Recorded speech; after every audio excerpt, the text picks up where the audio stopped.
tell y'all, there's a part of me, a past me, that is super excited about this video because learning about hunger was one of the first signs to me in undergrad that I loved learning about nutrition.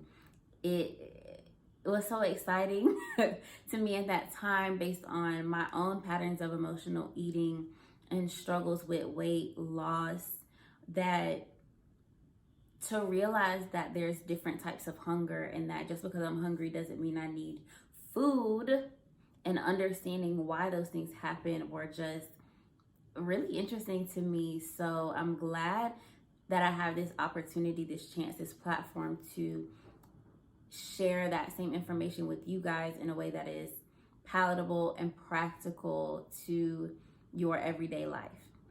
Okay, so I won't give you a whole lesson, but I am going to give you a little bit of background. You need to know that hunger has multiple triggers. You can be hungry because your stomach is actually empty. Okay, you need food to survive. So that can cause hunger. You can be hungry because you eat at the same time every day. Okay, I eat at 8 o'clock every day. Your body learns that. So at 7:45, 7:50, you begin to get hungry because your body is preparing for food because it expects food to come. Your body has been conditioned. So if you eat regularly at the same time, your body becomes conditioned to become hungry at that time. Hunger is triggered by hormones. And there's a lot of different hormones that can be involved in your hunger at that moment. I'm just going to mention a few. Physical hunger is driven by leptin and ghrelin. Leptin helps triggers a process of suppressing your appetite, and ghrelin triggers a process of telling your body that it's hungry and increasing your appetite, increasing your hunger sensations. So there is a process for that. That is physiological hunger. But there are other hormones that are involved, especially when we talk about psychological or emotional hunger. That's your cortisol, your serotonin, your dopamine. So your stress levels, your mood, your emotions, those things feed this hormone process of desiring food as a coping mechanism. So it's important for you to understand the difference between what physical hunger looks like in your body, sounds like, feels like in your body, and what emotional hunger sounds like, feels like in your body, so that you can begin to retrain your body and retrain your coping mechanisms so that you're not eating when you're not hungry, not eating when you don't need food. Okay. So we'll start with physical hunger. Physical hunger is driven by a need to eat. We need to eat to survive. We all know this, and that is the purpose of physical hunger. Okay, so because of that, it's not as needy, meaning that your physical hunger is going to come on gradually. You're going to have some hunger pangs. Your stomach might growl. You might feel a decrease in energy, difficulty to concentrate. But physical hunger doesn't demand a specific type of food. You just need to feed it. Feed it enough, and the hunger will begin to subside because it realizes it's gotten what it needs. Okay? Physical hunger is practical. Emotional hunger, not so much.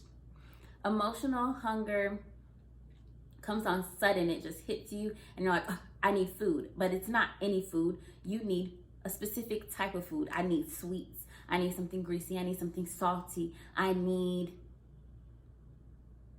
fries. I need a brownie. I need mac and cheese. I need fried chicken. Emotional hunger is demanding, okay? For the most part, because it's driven by a desire. And you don't need it, but you want it, and you want it really bad. You want it very strongly, but it's demanding. But you typically don't have the same hunger pangs that you would have with physical hunger, and it's not going to be satisfied with just any food. If I am hungry because of emotional hunger, because of psychological hunger, and my hunger needs mac and cheese. It is not satisfied if I give it a salad.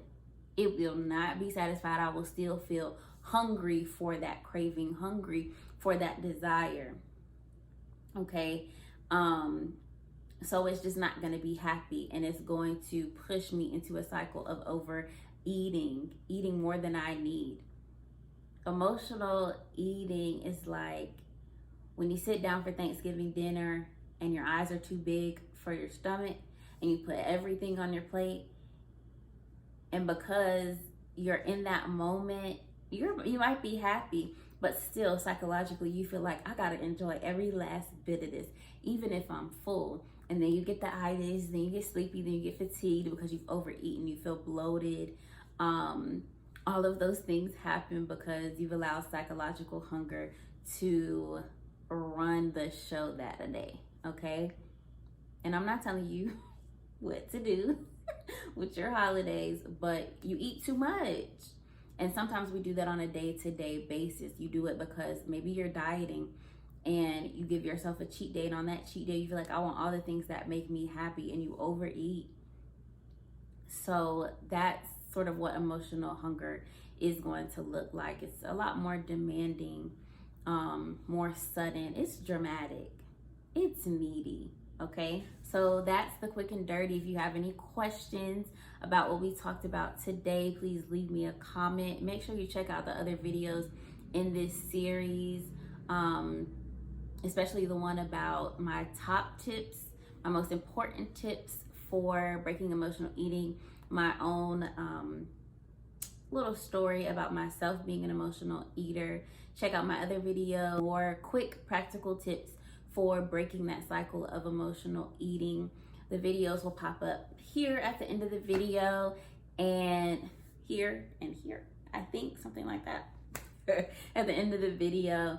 And make sure you follow me on Instagram, moda.wellness, and at The Strategic Gal. Everything will be linked in the description below so that you can stay tuned, you can get more information, you can plug in, and I'll see you in the next video. Have a blessed day.